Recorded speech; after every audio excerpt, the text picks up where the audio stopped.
Hey, Liam Austin here, co-founder at Entrepreneurs HQ. At the Cold Email Success Summit, we've got Saf Lee, who is the founder at The Art of Emails. And what she does is send personalized cold emails to over 1,000 lead lists. She's got a ton of different templates and samples for you to go and check out there. Been doing cold email and prospecting for quite some time. Saf, welcome. Hi, it's great to be here. Thank you for inviting me. No worries at all. Well, just in terms of your background, your experience, and maybe just introduce a little bit about your business and how cold email came to be part of your life. Yeah, so I got started doing cold email probably my last job, sales job. So I was sending a lot of different types of emails to our clients. And through that, I discovered that there are some approaches and turns of phrase that got much better responses than others. And that's where I sort of had my eureka moment that you could get much more better results consistently if you put like your best performing emails, turn your best performing emails into a template and reference that for every time you face a similar situation, whether it's a cold email or follow-up, a price negotiation or something else. So from that, I had this idea, and around the time there weren't a lot of sites that shared these templates, or like they did, but like as part of a blog post or something. So I just had the idea to make an entire website that was just a collection of like proven templates that anybody who was in sales or who like contacted people for different purposes could use to get better results. So yeah, I've been working on it ever since, and I continually add new templates as I test them and see that it works. All right, it's great to be able to have a resource of templates that you can go to that you're proven to work, they've been tested. I think that's fantastic. And when it comes to your experience this yourself, coming up with setting up templates, it's just so much more effective. I'm sure it would have saved you a ton of time. Was that the main motivation? I would say was one of the factors, because obviously like it's much more time effective to be able to just reference pre-written templates and just tweak it for the contact at hand, as opposed to creating unique emails for every single contact.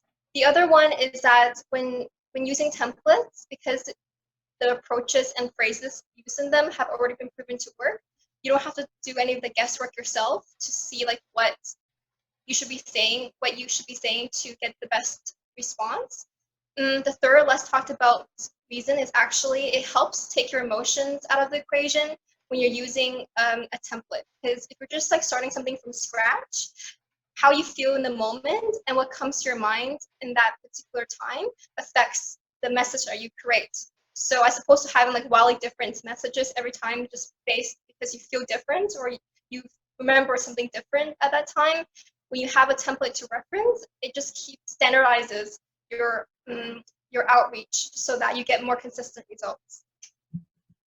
Cool, I like that. And predictable, consistent results. I know salespeople love that. Business owners, you should be loving that. Just means it can, those consistent leads and revenue that you generate from that just helps your state of mind planning for your business in the future and all that really great stuff.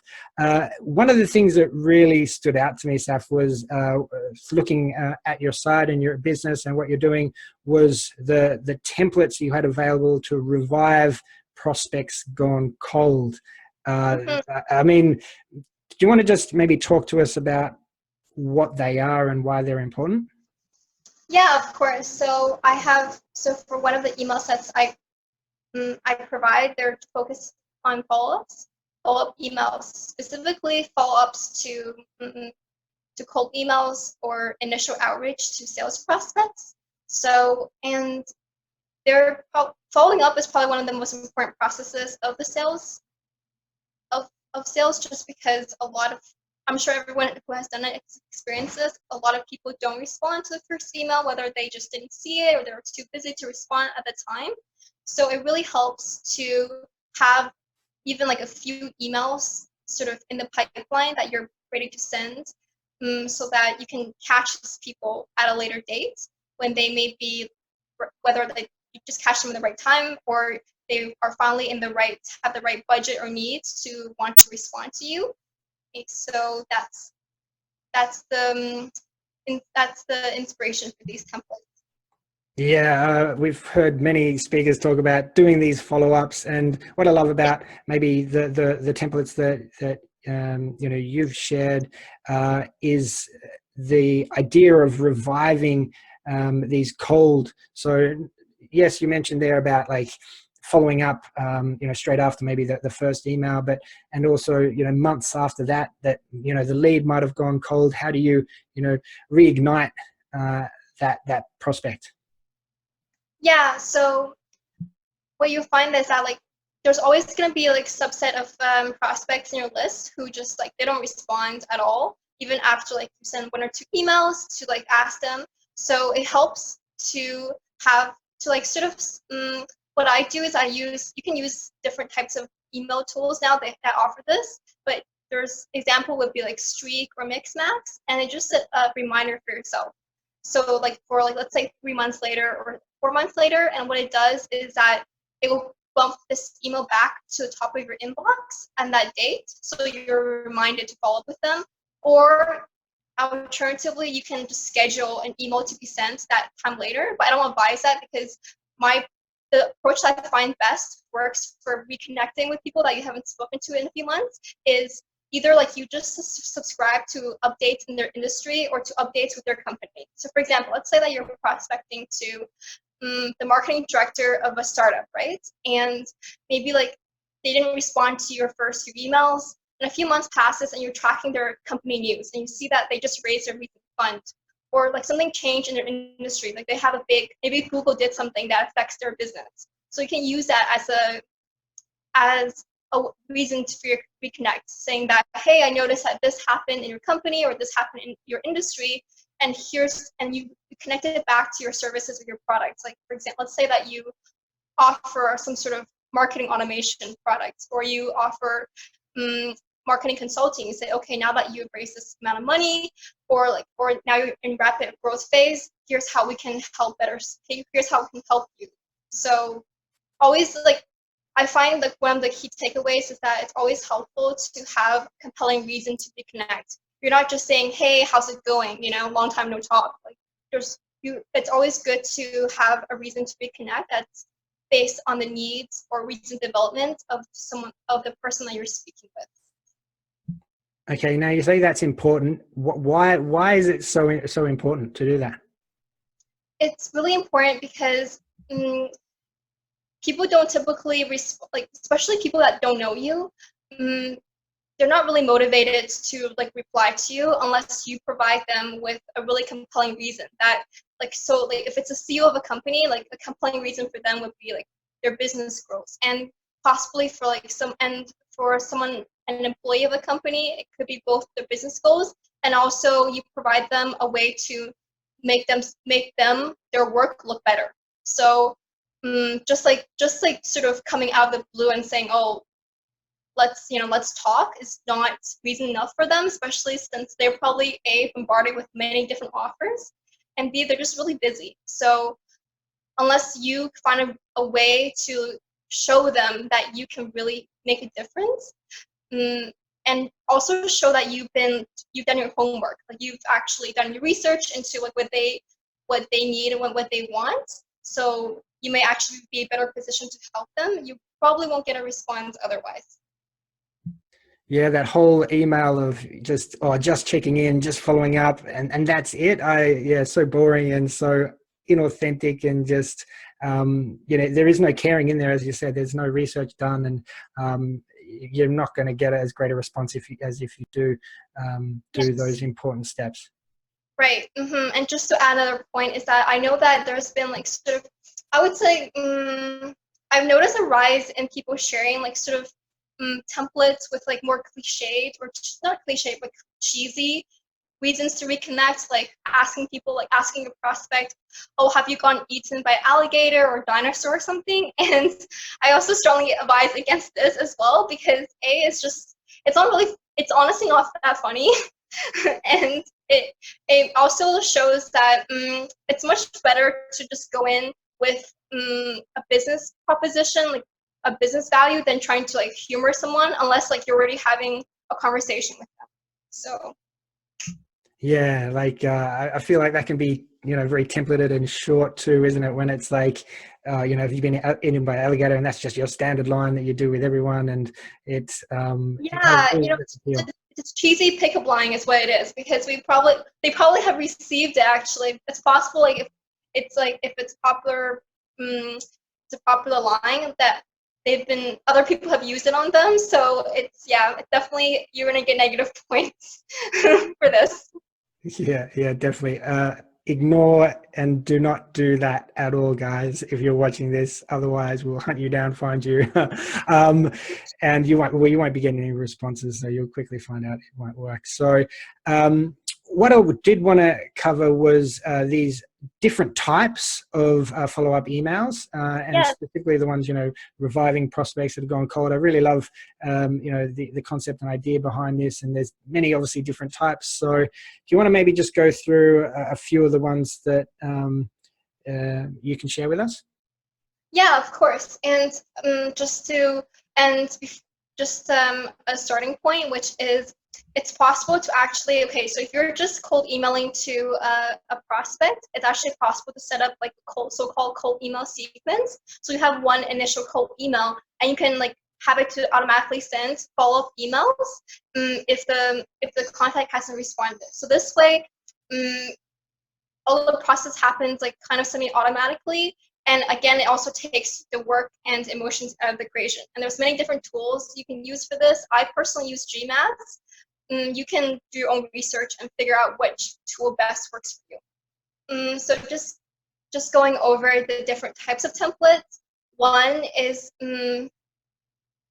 of them is just, let's say that you meet someone in person, or like even if you haven't met them in person, but you have access to their social media profiles. So it helps to add a personal detail to follow up, and also perhaps like do a bit of research for them that's related to a personal detail or work detail. So for example, let's say that like this prospect that you know is like really big, is a really big foodie or something, and you see that there's like some sort of food event happening in their city, then you can, you know, suggest to them as a follow-up email, for example.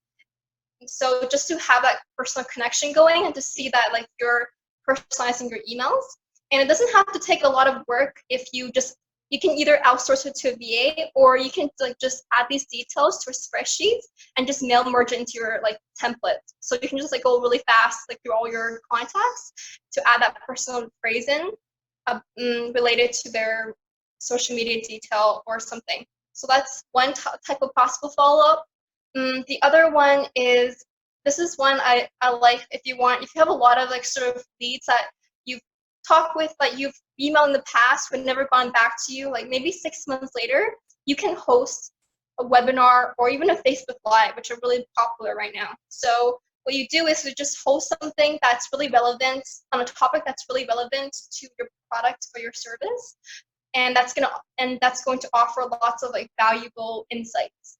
And you invite all of these cold prospects to this webinar or live event, and this way, like you have a compelling reason to reconnect with them, and you'll be able to like bring in some of them back in front of you, and afterwards, for people who attended, then you can restart the conversation with them this way. And this is also a good way, obviously, to like show your value to them up front, so they know what you're about, and they have a better reason to actually want to respond to you afterwards. So that's another example.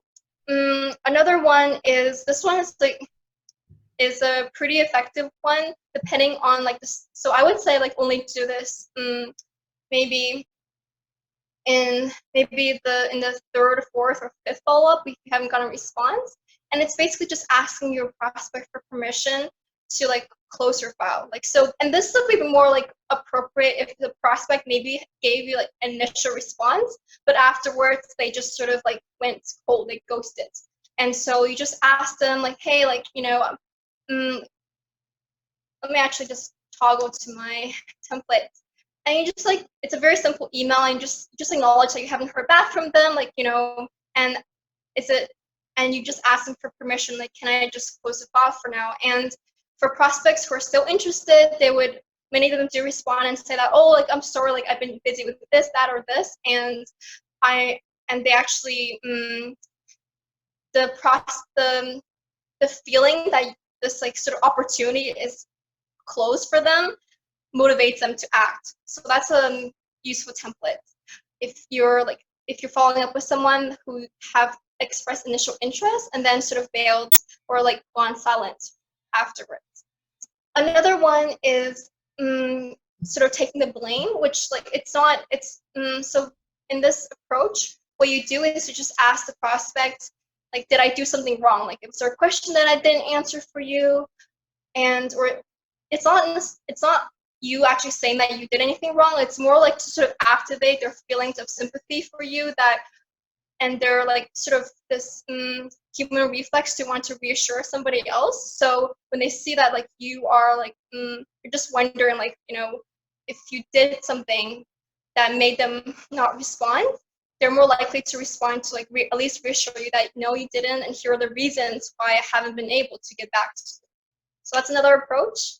And I'll give the floor back to you in case you have any questions, because there was a lot of talking from my part. So. Yeah, I think that was 4 different templates, different ideas, I think, in terms of follow-ups and reasons to follow up. And I think that's the idea behind this, and it kind of adds to what you said before about don't write that cheesy one-liner.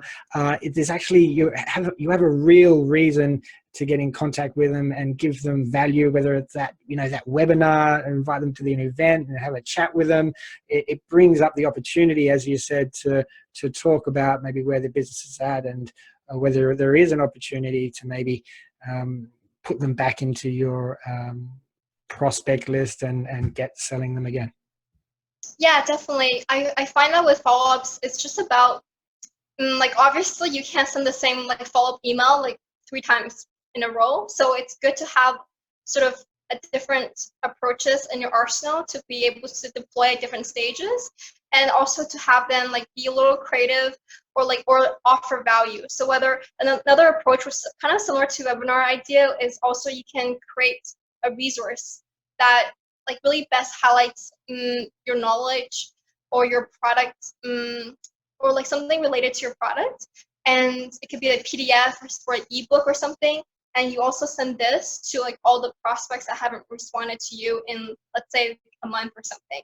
And again, this is also a great way to reconnect with all these prospects and give them a reason to want to respond, even if it's just to say thank you, for providing this to them. So.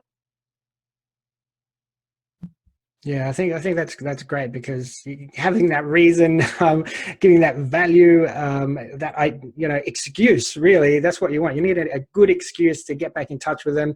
No one wants to get an email from that salesperson they ignored, 3 or 4 months ago when they sent them those 2 or 3 cold emails. They're now emailing them again a few months later, and then they're just saying, hey, just wanted to reconnect. Are you looking to buy my software at the moment? Are you in the market? Like, no, actually coming with a reason.